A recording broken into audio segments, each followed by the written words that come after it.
Mulai. Bismillahirrahmanirrahim. Assalamualaikum warahmatullahi wabarakatuh. Alhamdulillah. Alhamdulillahilladzi hadana lihada wa ma kunna linahtadiya laula an hadanallah. Asyhadu an la ilaha illallah wahdahu rabbi la syarika lah wa asyhadu anna Muhammadan abduhu wa rasuluhu alladzi la nabiyya ba'dah, amma ba'du. Alhamdulillah, di pagi menjelang siang ini kita masih diberikan nikmat kesehatan sehingga bisa duduk di Masjid Nidaul Ilmi, duduk di taman-taman sorga, majelis-majelis dzikir dan majelis-majelis ilmu. Nabi SAW mengatakan, majtama'a qaumun fi baiti min buyutillah yatluna kitaballah wa yatadarasunahu bainahum illa nazalat alaihimus sakinah wa ghasyiyatuhumur rahmah wa haffathumul malaikah wa dzakarallahu fi man indah. Tidaklah sebuah kaum, kata Rasul, berkumpul di salah satu rumah daripada rumah-rumah Allah Subhanahu wa taala, dibacakan padanya ayat-ayat Al-Qur'an dan hadis-hadis Nabi dan dipelajarinya, kecuali Allah Subhanahu wa taala akan hantarkan para malaikat untuk menurunkan ketenangan, untuk menurunkan sakinah dan juga rahmatnya. Dan kita yang hadir di majelis ta'lim akan dipuja dan dipuji Allah Subhanahu wa taala di hadapan para malaikat yang ada di langit sana. Subhanallah. Hadis ini, Bu, hadis yang luar biasa agungnya bagi kita. Karena orang yang hadir di majelis taklim itu, para malaikat dari mana-mana itu akan datang. Dan mereka akan mengepak-ngepakkan sayapnya di atas kepala kita, seraya mendatangkan ketenangan, kemudian juga mendatangkan rahmat dan juga barakahnya. Di dalam hadis ini Nabi SAW tidak mengatakan malaikat mengitari orang-orang kaya, para pejabat, orang-orang yang memiliki pangkat ataupun kedudukan. Tidak. Tapi para malaikat akan berkumpul di orang-orang yang sedang duduk di majelis ilmu. Itulah keutamaannya. Tidak apa-apa kita tidak kaya, tidak punya pangkat ataupun jabatan, tetapi kita dikelilingi para malaikat yang mendoakan kita dan memintakan ampun akan dosa-dosa kita. Cukup sampai di sini? Tidak. Nama kita disebut lagi di langit. Nama ibu-ibu yang hadir di sini ini satu-satu oleh Allah disebut di hadapan para malaikat di langit sana. Hari ini Umi si fulan ada di situ. Hari ini Umi si fulan ada di situ. Itu didengarkan para malaikat dan malaikat memuji-muji ibu. Lihat, yang disebut bukan orang kaya. Yang disebut bukan orang yang berpangkat ataupun jabatan, bos-bos, enggak. Orang yang hadir di majelis ta'lim yang disebut-sebut, kita menjadi selebritis langit. Makanya rugi kalau seandainya ada orang yang memiliki waktu, kemudian ada kesehatan, tidak ada banyak pekerjaan yang menyibukkan, kemudian ada undangan ke majelis ilmu kok tak datang, rugi sekali. Kalau paham hadis ini sebenarnya.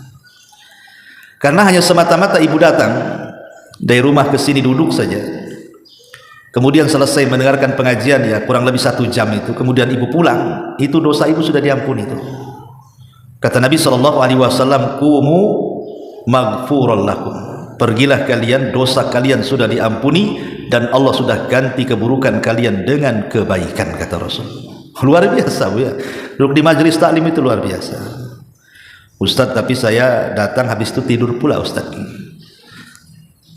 Pulang ditanya suami, Ustadz ngomong apa? Tak tahu. Tidur saya nyandar di tiang tadi. Nggak apa-apa. Tetap ibu dapat pahala. Pahala melangkahkan kaki ke masjid. Tapi kalau tidak tidur dan dapat ilmu, Bu, ibu dapat 2 pahala namanya. Pertama, pahala melangkah dari rumah ke majelis taklim. Kedua, pahala ilmu ibu dapat ilmu. Ma'asyiral muslimat yang dimuliakan Allah Azza wa Jalla, baik kita akan bahas kesempatan pagi ini atau pagi menjelang siang ini satu hadis Nabi SAW. Hadis ini pendek, tapi syarat dengan makna, karena hadis ini adalah hadis yang bisa memperbaiki hati yang rusak. Jadi kalau hati kita rusak, banyak penyakit, maka simaklah hadis ini baik-baik. Ini hadis yang luar biasa, walaupun pendek tapi luar biasa untuk membenahi hati-hati yang rusak. Hadis ini dikeluarkan oleh Imam Muslim pada nomor urut hadis ke 678 atau 6708. Hadis ini dari sahabat Abi Hurairah radhiyallahu anhu. Nabi SAW bersabda, "Innallaha la yanzuru ila suwarikum wa amwalikum walakin yanzuru ila qulubikum wa a'malikum." Sesungguhnya Allah Subhanahu wa taala tidak pernah memandang rupa-rupa kalian, juga tidak pernah memandang harta-harta kalian, tetapi yang Allah pandang dari kalian itu adalah hati-hati kalian dan amal perbuatan kalian. Hadis ini dikeluarkan Imam Muslim. Subhanallah, hadis ini pendek tapi lihat kandungannya luar biasa. Ma'asyiral muslimat yang dimuliakan Allah Subhanahu wa taala, Nabi SAW di sini memberikan arahan kepada kita. Ingat bahwa Allah tidak pernah memandang rupa kita, rupa saya, rupa ibu atau siapapun. Ibu mau hitam kelam lagi, ibu mau putih, ibu mau matang sawo matang terbalik ya. Ibu mau pesek, mau mancung, mau tinggi, mau rendah, mau cacat, mau sehat, Allah tidak pandang itu. Mau orang merdeka, mau budak, Allah tidak pandang. Allah tidak pernah memandang rupa. Mau suku mana saja, mau kulit seperti apa saja, Allah tidak akan pandang.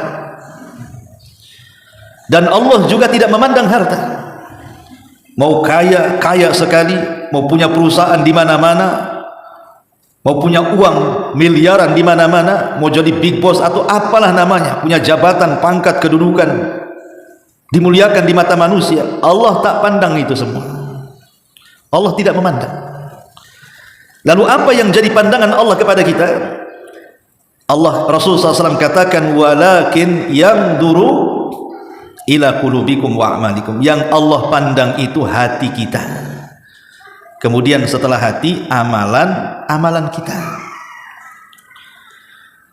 Ketika Nabi SAW mendahulukan hati baru kemudian amalan, menunjukkan bahwa hati itu yang menentukan amalan.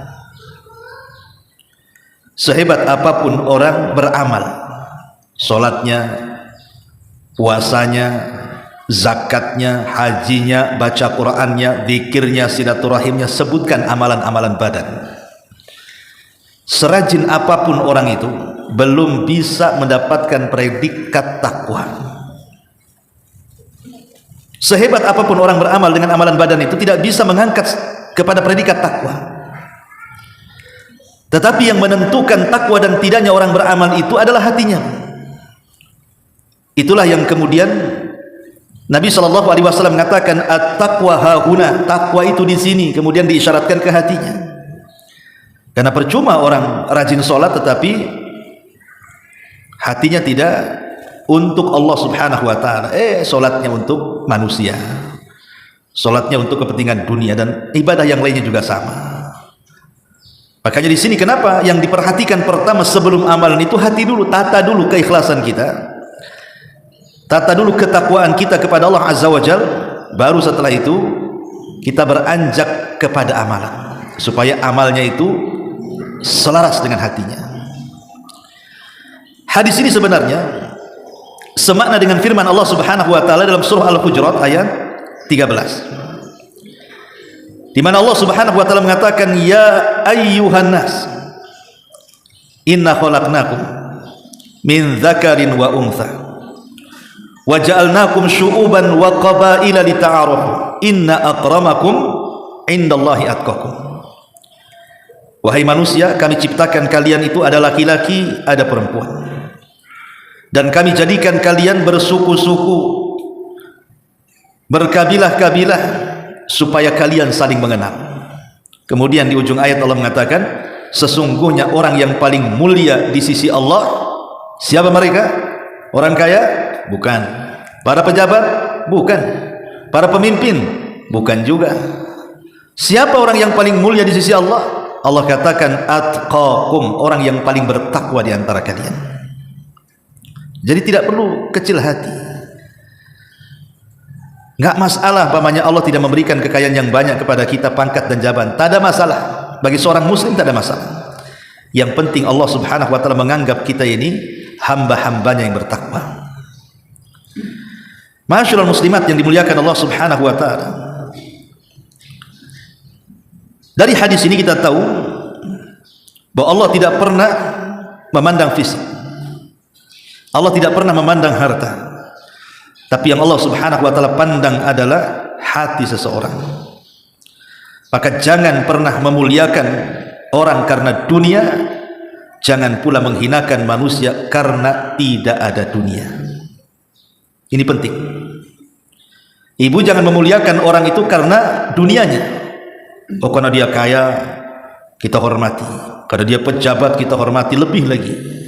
Ketika kemudian orang itu tidak punya kekayaan, langsung kita hinakan dia, karena dia di bawah kita, rendah orangnya. Tidak boleh. Tidak boleh sombong dan tidak boleh merendahkan. Di mata Allah semua sama. Anda mau kaya, Anda mau pejabat, Anda mau orang susah, Anda mau orang miskin, semua sama di hadapan Allah Subhanahu wa taala. Di zaman Nabi, Bu, ketika Nabi SAW berhasil membebaskan kota Mekah, betul-betul Mekah itu tunduk kepada Nabi dan para sahabat. Kepung tuh Mekah. Sampai Allah Subhanahu wa taala firmankan dalam Al-Qur'an, "Idza ja'akum nasrullahi wal fath." Apabila datang kemenangan Allah dan pembukaan kota Mekah. Jadi semua orang-orang musyrik itu dikumpulkan, Bu. Kemudian Nabi memandang satu persatu orang-orang yang pernah menyakitinya. Tapi Nabi itu Nabi Rahmah. Dia tidak menanamkan sifat dendam, tetapi dia berusaha untuk menebarkan kasih sayang. Apa kata Rasul? Idhabu fa antumut tulaqa. Pergi kalian semua, kalian sudah kubebaskan. Ada momen yang menarik ketika manusia berkumpul di sekitar Ka'bah. Ketika itu Nabi SAW hendak sholat di dalam Ka'bah. Maka dia berteriak-teriak di hadapan manusia, "Aina Bilal?" Di mana Bilal? Mana Bilal? Bilal bin Rabah. Bayangkan dari sekian banyak para sahabat yang dipanggil pula Bilal. Datanglah Bilal dari kejauhan dan mengatakan, "Labbaika ya Rasulullah." Aku datang memenuhi panggilan wahai Rasul. Kata Nabi SAW, "Ya Bilal, naiklah kau ke atas Ka'bah." Ka'bah ini tinggi, Bilal ini pendek. Semana naik ke atas Ka'bah? Kemudian Nabi SAW menyuruh Abu Bakar dan Umar untuk menjadi tangganya.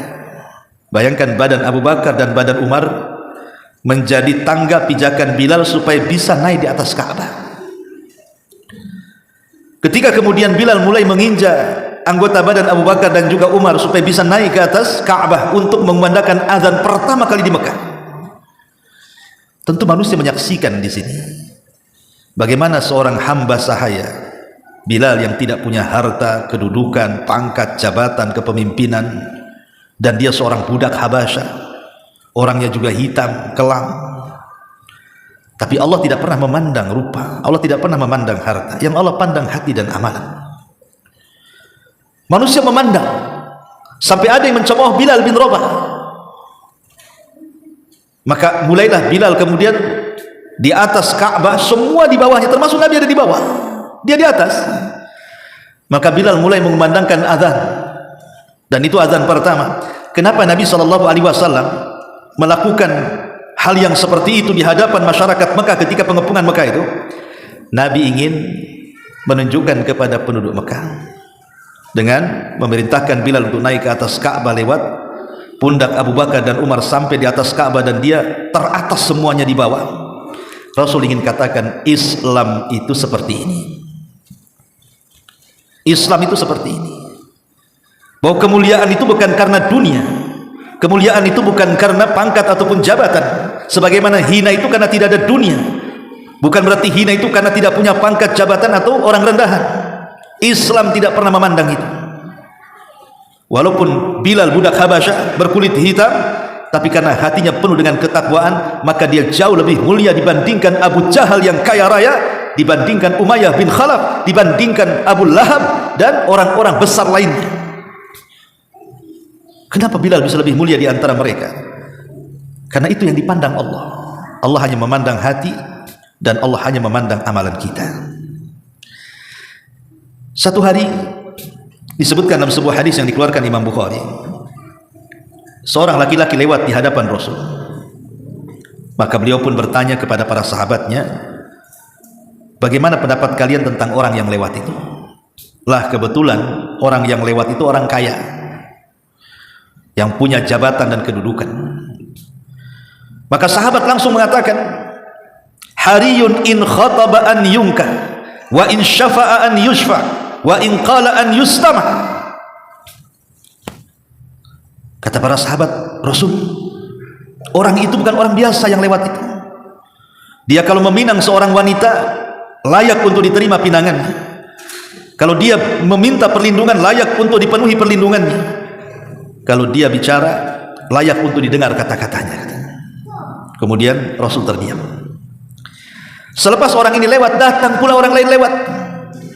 Yang lewat ini rupanya orang miskin, orang tak punya, tidak punya harta, tidak punya pangkat, tidak punya jabatan, orang rendah lewat. Kata Rasul kepada para sahabat, kalau yang itu macam mana pendapat kalian, katanya. Maka sahabat mengatakan, hariyun in khataba alla yunka, wa in syaffa'a alla yusyaffa, wa in qala alla yustama. Oh, kalau yang itu, kalau dia minang pasti ditolak Nabi. Ini orang miskin gitu. Ya, kalau minta bantuan tak layak dibantu tuh orang itu. Kalau dia ngomong, siapa yang mau dengar dia, katanya. Tapi lihat ujung hadis endingnya. Apa kata Rasul? Kata Nabi SAW, hadza khairun min mil'il ardi mithla hadza. Kemudian Rasul mengatakan di hadapan para sahabat, adapun orang yang kedua, yang miskin itu, yang kalian katakan kalau meminang tidak layak diterima pinangannya, yang kalau minta bantuan tidak layak dibantu, kalau ngomong tidak layak didengar, kata Rasul, sungguh orang ini lebih baik daripada seluruh kekayaan dunia yang seperti ini. Lihat, kenapa Nabi SAW, bukan berarti Rasul hendak membela orang miskin, tidak. Tapi Nabi SAW melihat orang yang kedua ini, walaupun dia miskin tapi hatinya bersih, amalannya baik. Kata Rasul, orang ini jauh lebih baik dibandingkan orang kaya. Bahkan kekayaan satu dunia tidak lebih baik daripada orang ini, kata Rasul. Lihat bagaimana Nabi SAW memberikan sebuah keterangan kepada kita bahwa tidak perlu sedih, tidak perlu gundah gulana, tidak perlu stres hanya gara-gara umpamanya ya tidak sekaya orang lain. Tapi jangan pula sudah miskin rusak pula hatinya. Nah, itu namanya jatuh ketimpa-timpa, bukan ketimpa-tangga, itu ketimpa-timpa. Karena orang miskin sombong itu lebih besar dosanya dibandingkan orang kaya sombong. Ibu udah miskin sombong, miskin kok sombong, itu lebih besar dosanya daripada orang kaya sombong. Kenapa orang kaya sombong lebih rendah dosanya dibandingkan orang miskin sombong? Karena orang kaya itu sombong wajar, ada yang disombongkan. Orang kaya sombong wajar, dia punya kekayaan, sombonglah dengan kekayaannya. Lah orang miskin sombong, apa yang mau disombongkan? Mau moto di depan mobil orang, selfie, ini mobil saya katanya. Atau nengok ada rumah bagus, selfie di depan rumah orang. Mana ceritanya? Ya, walaupun Allah tidak memberikan kekayaan seperti orang-orang kaya itu, tidak apa-apa, yang penting ibu kaya hati. Ibu kaya hati, bersih hati, amalan juga baik, itu kita lebih baik di hadapan Allah dibandingkan mereka. Karena Allah tidak pernah melihat fisik dan kekayaan, Allah hanya melihat hati. Ma'asyiral muslimat yang dimuliakan Allah Subhanahu wa taala, tapi jangan pula dijadikan dalil hadis ini. Kan Nabi mengatakan Allah tidak memandang fisik, Allah tidak memandang harta, yang Allah pandang hati. Berarti kan yang penting hatinya baik, Ustaz. Akhirnya dijadikan dalil orang-orang yang dinasehati untuk melakukan syariat tidak mau melaksanakan, kemudian berdalil dengan apa? Yang penting kan hatinya, Ustaz. Kan Rasul yang mengatakan Allah yang memandang hatinya. Kenapa ukti tak pakai jilbab? Kan bagus pakai jilbab tutup aurat, Ustaz, yang penting hatinya.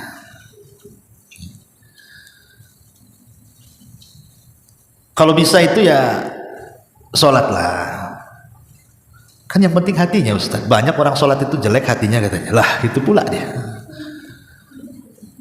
Latihanlah puasa. Yang penting hatinya itu puasa Senin Kamis tuh. Itu kalau ghibah itu 3 jam tuh. Bukan begitu. Sebab orang yang bicara seperti ini hakikatnya hatinya kotor. Kenapa? Satu, orang yang mengucapkan yang penting hatinya itu seolah-olah hati dia itu bersih, hati orang itu tak bersih. Ya kan Bu, kalau dia ngomong gitu, seolah-olah dia mengatakan hati saya bersih, hati orang itu tak bersih, jatuhnya suudon. Karena kalau kita katakan itu, tengok tuh ahwat-ahwat itu kan bagus, udah pakai pakaian syar'i, cobalah kamu juga sama. Belum tentu hati dia baik katanya. Pakaian casing-casingnya aja yang baik, hatinya tak baik tuh katanya. Kok tahu? Ya kemarin ngerumpi-ngerumpi juga orang tuh katanya. Itu kan suudon kan. Ya, masih bagus aku katanya, walaupun tak pakai ini tak pakai itu, tapi hatiku kan bersih gitu. Nah, kan seolah-olah apa Bu? Seolah-olah hati dia bersih, hati orang pula kotor. Itu kan suudon namanya. Tidak boleh. Dia seolah-olah merasa dirinya paling bersih hatinya. Sementara Allah mengatakan fala tuzakku anfusakum. Jangan kalian mentazkiyah, merasa bersih diri, orang lain itu kotor. Tidak boleh. Ya. Kemudian alasan yang kedua kenapa salah ucapan tersebut, karena ucapan tersebut ini berarti cukup bersihnya hati itu sudah cukup, tidak perlu pakai amal lagi. Yang penting bersih hati, amalan itu nomor 2. Nggak bisa. Iman itu definisinya adalah pembenaran dengan hati, pengucapan dengan lisan, diamalkan lewat perbuatan. Itu iman namanya. Itu kesatuan tuh. Nggak bisa dipisah-pisah. Karena kalau hatinya bersih, pasti amalannya bersih. Kalau hatinya kotor, ya amalannya kotor jadinya kan. Jadi Allah itu bukan menghisab hati saja, perbuatan pun Allah hisab. Maka tidak bisa dipisahkan antara hati dan perbuatan. Ma'asyiral muslimat yang dimuliakan Allah Azza wa Jalla. Al-Imam Ibnul Qayyim rahimahullahu ta'ala mengatakan ada 5 perkara yang merupakan perusak hati. Jauhi 5 perkara ini. Kata beliau, wa amma mufsidatul qalbi al-khamsatu. Adapun perusak-perusak hati, kata Imam Ibnul Qayyim, itu ada 5. Al-mufsidatul awal, yang merusak hati yang pertama adalah kathratul mukhalatati. Banyak-banyak bergaul, over dalam bergaul, berlebihan dalam bergaul. Islam tidak melarang ibu berkawan, bertetangga, mengunjungi tetangga, ngobrol sama tetangga, ngobrol sama kawan. Islam tak melarang. Cuman kalau sudah over, sudah berlebihan, itu yang jadi masalah. Apalagi tidak melihat-lihat kawan, apakah ini kawan ini baik atau tidak, nggak disaring. Yang penting banyak kawan, banyak kenalan, tanpa melihat apakah ini orang baik, tidak baik, ahli ibadah, bukan ahli ibadah. Itu bahaya. Ini bisa merusak hati. Bisa merusak hati. Karena yang namanya pertemanan itu, kata orang Arab, as-sahibus sahib. Teman itu narik. Kita orang susah, kemudian berkawan dengan semua orang kaya, hati mulai rusak. Kapan aku kayak dia? Kita mulai itu. Ya. Kita orang susah Bu, ibu-ibu mamanya kan, berkawan dengan istri-istri pejabat yang make upnya tebal 1 meter tuh Bu, yang lipstiknya, yang itunya, yang pikir kan itu. Asli pulang ngaca, kok pipiku nggak kayak dia? Iyalah dia sauna ibu depan kompor, ya kan beda Bu hasilnya. Ya. Akhirnya hatinya rusak kan Bu, karena mandang tasnya branded, itu merek-merek brandednya itu, yang pakaiannya ini, sementara ibu ya biasa-biasa saja. Akhirnya apa? Bukan hanya itu, mulai malu, nggak pede. Terakhir apa? Korbannya siapa, Bu? Suaminya korbannya lah. Bang, belikanlah tas kayak dia, habislah suaminya tuh, ya. Jadi kasratul mukhalatah ini dibatasi kalau bisa. Jangan terlampau over dalam bergaul. Kalaupun harus bergaul, carilah kawan-kawan yang baik supaya hati kita terjaga. Kalau bisa sekufu itu maksudnya seimbang, baik dari segi harta, dari segi pendidikan. Ya, kalaupun kita ini punya kawan orang-orang yang mungkin di atas kita itu, ya tidak ada masalah selama mereka orang baik. Tetapi kalau bisa ya jangan over, ya berkawan sekedarnya. Kalaupun mau dijadikan bahasa kerennya apa? Gebetan tuh apa tuh? Yang kawan akrab banget itu ya, gebetan ya. Itulah. Kalaupun harus kawan yang paling dekat dengan kita untuk teman cerita, teman curhat, teman apa, lihat baik atau tidak. Kata Nabi SAW, permisalan teman yang baik itu seperti ibu berkawan dengan penjual minyak wangi itu. Ibu nggak ngapa-ngapain sama penjual minyak wangi karena dia dekat dengan kita, baunya sampai itu kecium, padahal belum ngapa-ngapain, kita duduk di sampingnya dia tuh. Apalagi sampai nawari, karena biasanya orang penjual minyak wangi itu bukan nawari, dia pasti akan musap-musap tuh dengan minyak wanginya, kemudian nawari setelah itu. Kan asik tuh. Maknanya kalau kita berkawan dengan orang baik, Bu, walaupun kita tidak ngapa-ngapain, di samping dia saja itu sudah dapat kenyamanan kita. Kita sudah terhindar dari azab Allah Subhanahu wa taala. Syukur-syukur dia kemudian nularkan kepada kita kebiasaan baiknya, syukur-syukur nasihati pula kita. Alhamdulillah. Itu kan luar biasa. Itulah kenapa kemudian kasratul mukhalatah ini menjadikan perusak hati tadi. Ini yang pertama. Yang kedua, kata Imam Ibnul Qayyim di sini, rukubuhu bahrut taman, terlampau tinggi angan-angan, ya. Terlampau tinggi angan-angan ini merusak hati. Kalau orang sudah angan-angannya tinggi, pengen ini, pengen itu, pengen ini, maksudnya urusan dunia ya, kita tidak cerita urusan akhirat ya, urusan dunia, ini bisa merusak hati. Karena seolah-olah ketika mamanya dia panjang angan-angan hidup di dunia, ingin kaya, ingin ini, ingin itu, dilupakan dua perkara. Pertama, lupa dia akan mati, akhirnya dicintakan kepada dunia. Kalau sudah lupa dia akan mati, benci pula dia mati, kemudian beralih kepada cinta dunia, rusaklah di sini hati. Makanya boleh kita bercita-cita itu, tapi sesuai dengan kemampuan kita lah. Lihat suami ini kerja apa, gaji berapa, itulah, sampai segitulah cita-citanya. Ini suami saya kerja walaupun setahun tidak bisa tuh beli tanah di Sukajadi itu, paling tinggi di Kapling Beliung, itu pun nyicil namanya kan. Ya cita-citanya ya rendah-rendah, pengenlah saya punya di sini walaupun satu kamar saja, tidak apa-apa. Ini suami gaji sebulan 3 juta, cita-citanya pengen rumah di Sukajadi, lantai 2 di tengah-tengah lagi, ada sekolah renangnya lagi di situ lah. Ibu lagi mimpi ya Bu ya, itu di seblok saja rupanya lagi mimpi dia. Jadi bolehlah cita-cita tidak apa-apa, tapi sesuai dengan kemampuan. Kalau cita-cita akhirat, kalau bisa paling tinggi Firdaus, saya nggak mau surga yang lain. Idza sa'altumullaha fas'alu al-firdausil a'la. Kalau minta surga yang tinggi. Itu kalau urusan akhirat ideal kita, harus tinggi. Tapi kalau urusan dunia sesuaikan dengan kemampuan. Kan ini merusak hati masalahnya. Ini yang kedua. Yang ketiga, at-ta'alluq bi ghairillah. Mengaitkan sesuatu dengan selain Allah. Hatinya itu dikalungkan kepada selain Allah. Ini rusak hatinya. Seperti orang yang datang ke dukun, orang yang datang ke menyimpan tangkal-tangkal, jimat-jimat, keleni-keleni, percaya kepada tatayur dan begitu seterusnya. Ini rusak hatinya. Hilang tawakalnya kepada Allah, hilang takutnya kepada Allah, hilang harapnya kepada Allah, hilang cintanya kepada Allah karena diberikan kepada selain Allah. Datang ke kuburan, minta-minta di kuburan. Ini bahaya, merusak hati. Masyarul muslimat yang dimuliakan Allah Subhanahu wa taala. Kemudian yang keempat, at-ta'am. Over dalam makanan. Tidak memilah-milah apakah makanan ini halal atau tidak. Apakah makanan ini dibeli dari hasil yang dibolehkan atau yang diharamkan. Enggak berpikir, yang penting makan. Apalagi sekarang kan di Batam ini kuliner sudah mulai menjamur kan Bu, di mana-mana sudah banyak kuliner itu.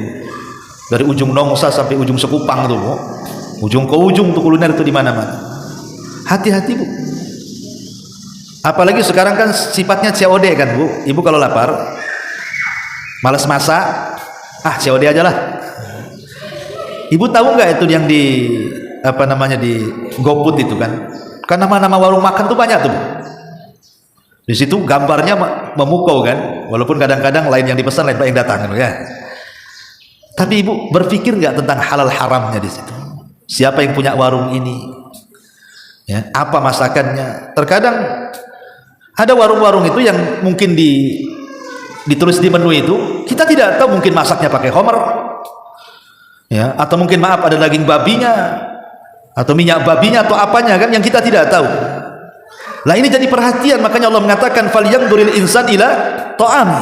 Maka selamatnya Bu, masak. Paling selamat itu ibu masak sendiri itu. Jelas halalnya kan Bu? Ibu makan halal, suami makan halal, anak makan halal, jelas halalnya. Tapi kalau COD ini kalau kita tak paham-paham ada entah di mana-mana kan? Entah warung siapa. Apalagi namanya ibu nggak apa ini nama apa ini perlu nih kayaknya aneh namanya. Nah, perlu coba nih. Kita tidak tahu istilah-istilah pula kadang-kadang. Entah bahasa Mandarin pula di situ kan. Entah bahasa Korea, entah bahasa India, entah bahasa apa, apalagi makanan-makanan yang aneh-aneh itu tidak tahu. Maka sebaiknya hati-hati supaya jangan terjerumus kepada makanan syubhat yang mengantarkan ke yang haram. Pastikan halalnya dulu. Ya, pastikan kehalalannya itu. Biasanya kan di situ kalau saya kadang lihat di GoFood itu kan, ini halal. Nah, kalau sudah ada tulisan halal, alhamdulillah. Berarti kita bisa jadikan patokan kata-kata dia makanan yang halal. Berarti halal dikonsumsi kan? Beli. Tapi kalau ibu ragu-ragu, jangan. Ya. Tapi ada orang Bu, tidak peduli dengan soal urusan makanan. Yang penting kuliner, masuk warung mana saja tidak peduli. Mau ada babinya, mau ada anjingnya, mau ada apanya di situ, mau ada komernya, ada. Ya, main lantak saja. Ini bahaya. Ya. Jadi ini bisa merusak hati. Karena makannya jadi daging masalahnya. Jadi darah. Maka Rasul mengatakan kullu lahmin nabatat min haram fannaru auladi. Setiap daging yang tumbuh dari barang haram itu neraka tempatnya. Maka perhatikan soal makanan, soal kuliner ini, perhatikan di zaman sekarang ini orang bisa saja ya, ingat dulu viral bakso, rupanya dagingnya dari tikus got. Tikus sebesar kucing tuh Bu. Cuman dia nangkepnya tuh ya. Tapi kan ada ceritanya, ada gitu, beritanya ada. Kalau nggak ada yalah mungkin ini lah, karena ada berita-berita kayak gini, kemudian penjualan daging babi ilegal dan macam-macamnya, kan kita khawatir seorang muslim ini. Makanya seorang muslim itu betul-betul soal makanan itu prioritas. Ya selamatnya saya tadi masak sendiri itu paling selamatnya kan. Ibu tahu ini halal ini haram kan ya. Tapi nggak tahu kalau ibu rajin masak ya, tak paham ya. Ada juga yang rajin masak, ada yang rajin COD, itu masalahnya tuh. Ibu yang mana nih? Ya. Nanti saya tanya suaminya. Kemudian yang terakhir al-khamis, kathratun naumi. Banyak tidur. Ini banyak tidur ini bisa mematikan hati. Karena tidur ini menjadikan orang lalai dan malas. Makanya kurangi tidur itu, terutama setelah subuh. Jangan tidur. Sama saja orang tidur setelah subuh sampai terbit matahari itu terhalang padanya berkah. Jangan biasakan, sekali-kali boleh. Sekali-kali, memang tidak ada hukumnya tidur setelah subuh itu, enggak. Cuman kita terhalang berkah di situ. Kan rugi berkah turun kita nggak dapat.